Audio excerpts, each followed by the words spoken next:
सन्यासी महाराज बोलते हैं कि अरे गंगा नदी इतना महान है। एक बार गरुड़ एक सांप को पकड़ के लेके जा रहे थे खाने के लिए, और सांप को पैरों में पकड़ के उड़ रहे थे, तो कैसा पूंछ ऐसा नीचे लटकेगा ना, तो ऐसा उड़ के जा रहे थे गंगा नदी के ऊपर, ऐसा लैंडिंग होके जा रहे थे। तो क्या होता है, पूंछ जो है गंगा नदी में टच हो जाता है, और जैसे ही वो सांप का पूंछ गंगा जल में टच हो जाता है, सांप चतुर्भुज रूप में प्रकट हो जाता है, शंख चक्र गदा पद्मा पकड़ के। तो नीचे देखता है गरुड़, अरे इसको अभी खाने वाला था, अभी शंख चक्र गदा पद्मा में आ गया, अब इसको कैसे खाऊं अभी। तो बेचारा अभी बोले अभी इसको चलो पीठ में बिठाता है और सीधा वैकुंठ लेके जाते हैं। तो ये लीला जब सुनते हैं तो ब्रजवासी बोलते कि अरे हमको भी गंगा स्नान करना है। तो सब बोलते हैं चलो हरिद्वार जाएंगे, गंगा स्नान करेंगे, प्रयागराज जाएंगे। तो सब लोग अगले दिन अपना सब बोरिया बिस्तर सब बांध के निकल जाते हैं। कृष्ण बोले कि किधर किधर जा रहे हैं आप लोग, हमको गंगा स्नान करना है। कृष्ण बोले कि अरे यहाँ पर यमुना है, यमुना स्नान कर लो ना, इतना दूर गंगा स्नान करने के लिए क्यों जाना है। नहीं नहीं नहीं, हमको गंगा स्नान ही करना है। तो कृष्ण बोला अरे इतना जिद कर रहे हैं। बोला ठीक है एक काम करो, आप रुक जाओ एक दिन, मैं आपको गंगा नदी वृंदावन के अंदर ही दिखाता हूँ। तो बोले क्या, गंगा नदी तो उधर है हरिद्वार में, इधर किधर है। नहीं नहीं आपको दिखाता हूँ, आप थोड़ा एक दिन रुक जाओ। तो अगले दिन भगवान कृष्ण सभी ब्रजवासी को लेके ये सरोवर के पास आते हैं, और फिर भगवान अपना ध्यान लगाते हैं मन से, और मन से ध्यान लगाते हैं, गंगा माता को बुलाते हैं कृपा करके यहाँ थोड़ा प्रकट हो जाओ वृंदावन। तो भगवान के मन से गंगा देवी प्रकट होते हैं, इसलिए इनका नाम है मानसी गंगा। और गंगा देवी प्रकट होते हैं, सबको दर्शन देते हैं और खुद बोलते हैं कि मैं गंगा हूँ, कृष्ण भगवान की इच्छा से मैंने प्रकट हुआ हूँ। और सारे ब्रजवासी आके गंगा में स्नान करते हैं। आज भी आप जाएंगे तो वहाँ पर दर्शन कर सकते हैं कि गोवर्धन जी का जब परिक्रमा होता है तो वहाँ पर मानसी गंगा है, जो कि गंगा से अभिन्न है। जय श्री मानसी गंगा की जय। अभी थोड़ा आगे हम जाएंगे, दर्शन करेंगे, राधा कुंड और श्याम कुंड दर्शन करेंगे। आए हैं भगवान के पास तो पूरा जोश से गाना चाहिए, ताकि भगवान को समझ आए कोई तो आए मेरे धाम में। अरे कौन आए यहाँ पर, कोई बोईसर से, पालघर से, बोरीवली से आए, चलो इनको थोड़ा कृपा दो जी, इतना जोर से गा रहे। चलिए थोड़ा भजन करते हैं, फिर जोर से सब लोग एक साथ गाइए, फिर थोड़ा इसका लीला बताऊंगा, आगे बढ़े। वृंदावन धाम जय वृंदावन धाम,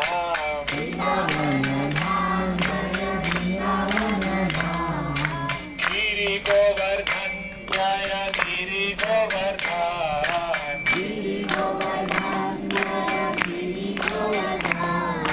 यहाँ पर अभी खड़े हैं, इसको राधा कुंड बोला जाता है।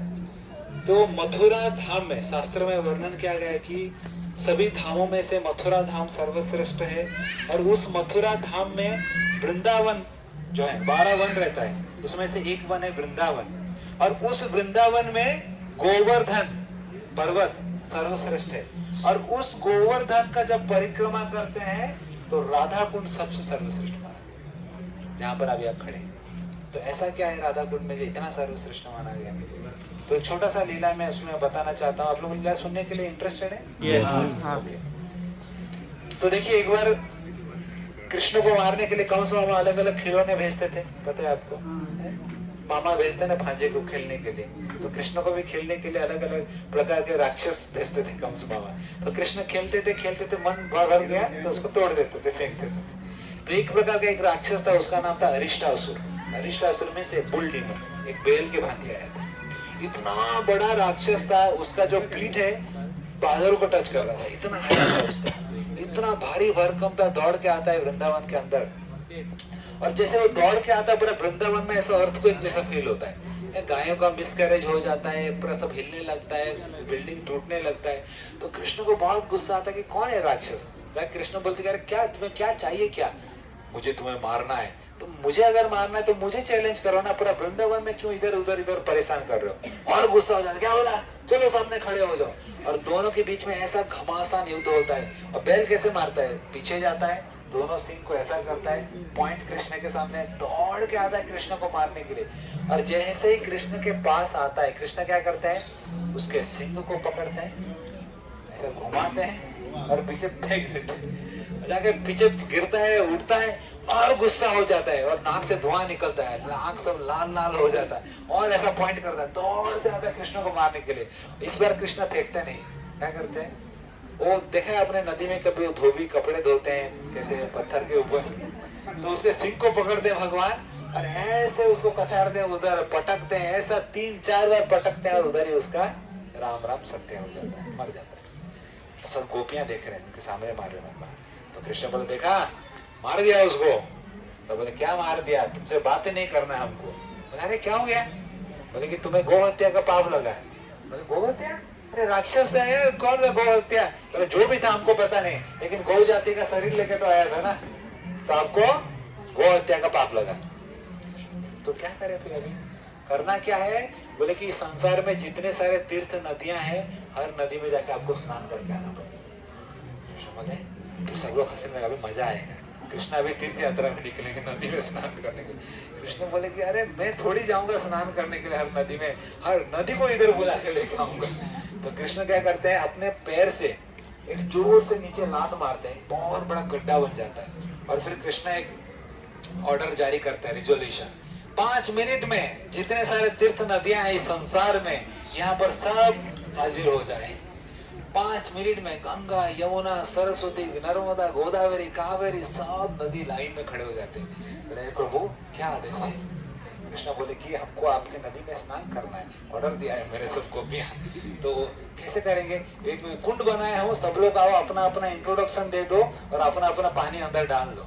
और सब लोग आगे बोले मैं गंगा हूँ, मैं यमुना हूँ, मैं सरस्वती, मैं नर्मदा, मैं कावेरी, और अपना अपना पानी डालते हैं। और जैसे ही पानी भर जाता है कृष्णा उसके अंदर प्रवेश करते हैं, स्नान करते हैं और बाहर आते हैं। बोले अभी हो गया, अभी हो गया। बोले चलो। तो कृष्ण बोलते हैं लेकिन अभी बात पूरा नहीं हुआ है। तो बोले क्यों, क्या हो गया। बोले आपको भी पाप लगा है।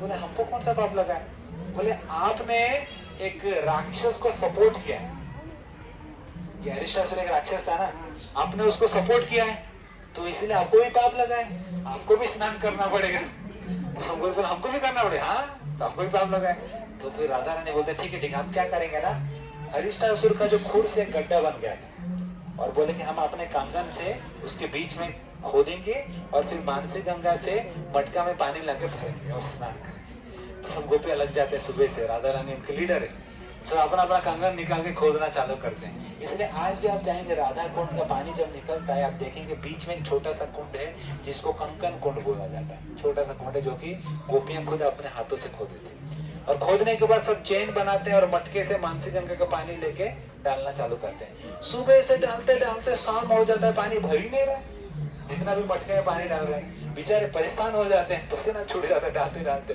तो कृष्ण मजा लेते हैं, लेकिन ज्यादा हो गया तो अच्छा नहीं लगता है हमको। कृष्ण बोले अभी थोड़ा ज्यादा ही हो रहा है, बेचारे थक गए, सुबह से कर रहे हैं। तो कृष्ण एक इशारा करते हैं नदियों को, अरे थोड़ा मदद करो, क्या देख रहे हो। सब नदियां प्रकट होते हैं और राधा रानी के सामने आते हैं, बोलते हे राधे अगर आप हमारा थोड़ा सेवा लेंगे तो हमारा जीवन सार्थक हो जाएगा। ठीक है, अपना पानी डाल दो यहाँ पर, गंगा यमुना सब पानी यहाँ पर डालते हैं अपना, और फिर राधा रानी यहाँ पर स्नान करती है। और फिर तब भगवान बोलते हैं क्योंकि राधा रानी का कुंड है, इसलिए सभी कुंडों से, सभी तीर्थ स्थली से ये मेरा सबसे प्रियतम रहेगा। और फिर राधा रानी बोलते हैं क्योंकि श्याम राम कृष्ण का कुंड है, इसलिए वो मेरा सबसे प्रियतम रहेगा। इस प्रकार ये राधा कुंड और श्याम कुंड का निर्माण हुआ है। जय श्री राधा कुंड श्याम कुंड की जय। अभी आगे हम जहाँ से परिक्रमा आपने स्टार्ट किया था उधर से आपको बाहर निकलना है, नहीं तो आगे से निकल जाएंगे तो आपका परिक्रमा कंप्लीट नहीं होगा। तो अभी जो मंदिर में हम खड़े हैं, इस मंदिर का नाम है राधा गोविंद देव मंदिर। क्या नाम है? राधा गोविंद देव मंदिर।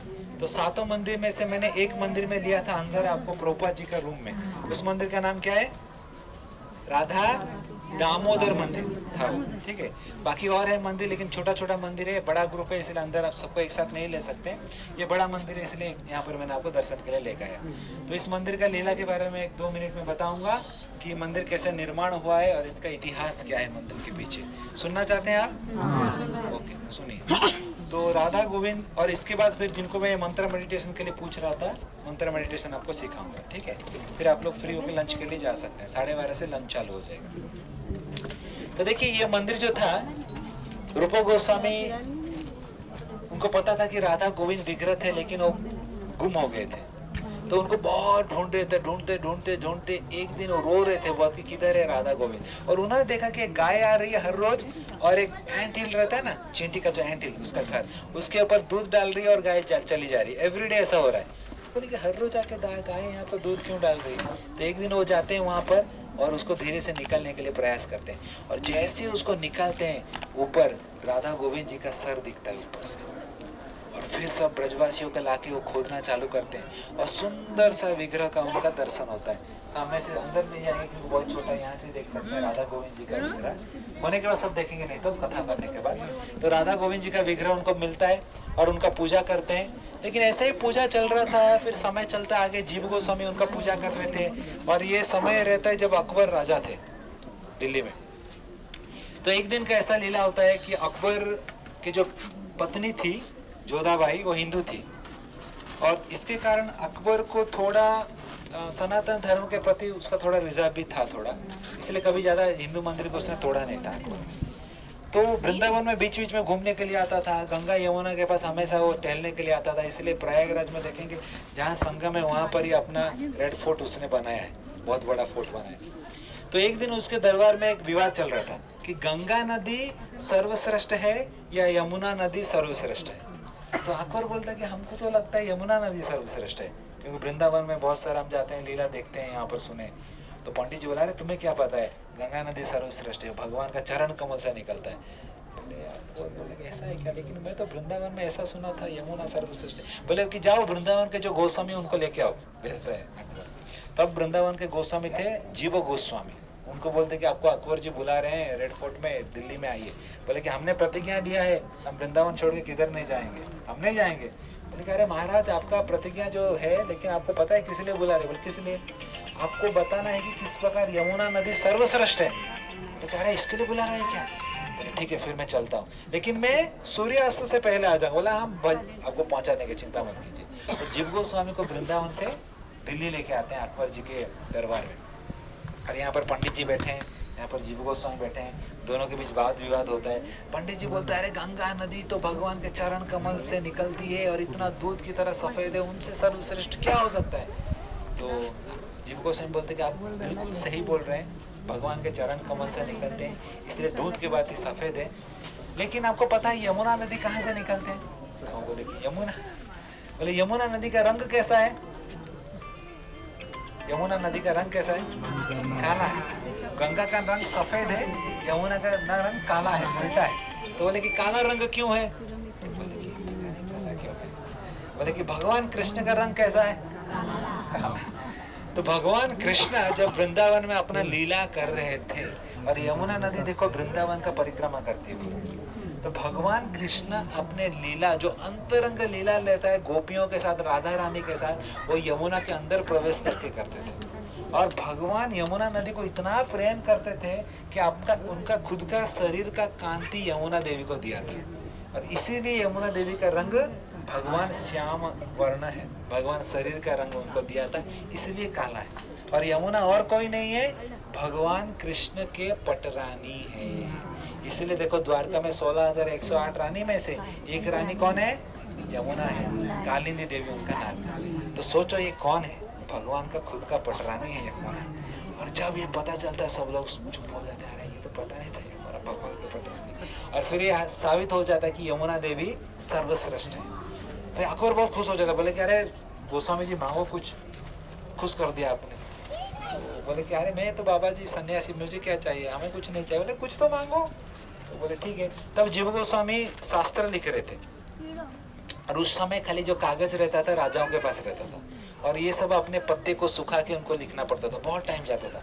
तो बोले ठीक है, आपको अगर देना है तो हमें कागज दे दीजिए ताकि हम शास्त्र जल्दी जल्दी लिख पाएंगे। तो अकबर बोले ठीक है, आपको जितना कागज चाहिए उतना गवर्नमेंट सब्सिडाइज कागज आपके टेबल के ऊपर हर रोज पहुंच जाएगा। और कुछ चाहिए नहीं, बस। फिर अकबर को लगता है सम्राट के पास आए और मांगा तो कागज मांगा, लोग क्या बोलेंगे। बोला अरे नहीं नहीं नहीं, और कुछ मांगो, और कुछ मांगो, मजा नहीं आ रहा है, थोड़ा और कुछ मुझे देने का इच्छा है। तब जीव गोस्वामी इनका पूजा कर रहे थे, राधा गोविंद जी का, ठीक है, इनका जस्ट पूजा कर रहे थे पेड़ के नीचे, और कुछ मंदिर नहीं था, कुछ नहीं था। तब जीव गोस्वामी बोला अरे मेरे आराध्य देव राधा गोविंद जी का मैं पूजा कर रहा हूँ, अगर कुछ करना है तो उनके लिए एक छोटा सा घर बना दो। वो लग जाता थोड़ा घर विग्रह बना मंदिर बनाने के लिए बोल रहे हैं मुझे, मेरे कौम के लोग क्या बोलेंगे थोड़ा, लेकिन वो थोड़ा सोचता है बीरबल, लेकिन वचन तो मैंने दिया है, करना तो पड़ेगा। तो बोला मैं खुद नहीं करूंगा, लेकिन मैं आपको सहायता करूंगा करने के लिए, आप करो तो मैं आपको पैसा दूंगा, मैं आपको कारीगरी दूंगा, मैं आपको लाल पत्थर भी दूंगा, क्योंकि ये रेड फोर्ट देखो इसी पत्थर से बना है दिल्ली में। जितने भी ये पत्थर रहता था गवर्नमेंट लोगों के पास, राजाओं के पास रहता था, कुतुब मीनार जो भी बना इससे बना है सर। तो बोले कि मैं वो पत्थर सप्लाई करूंगा दिल्ली से वृंदावन, तो आप उससे बना दो, आपको फाइनेंशियल सपोर्ट करूंगा, कारीगरी और पत्थर दूंगा, ये 3 चीज मैं दूंगा।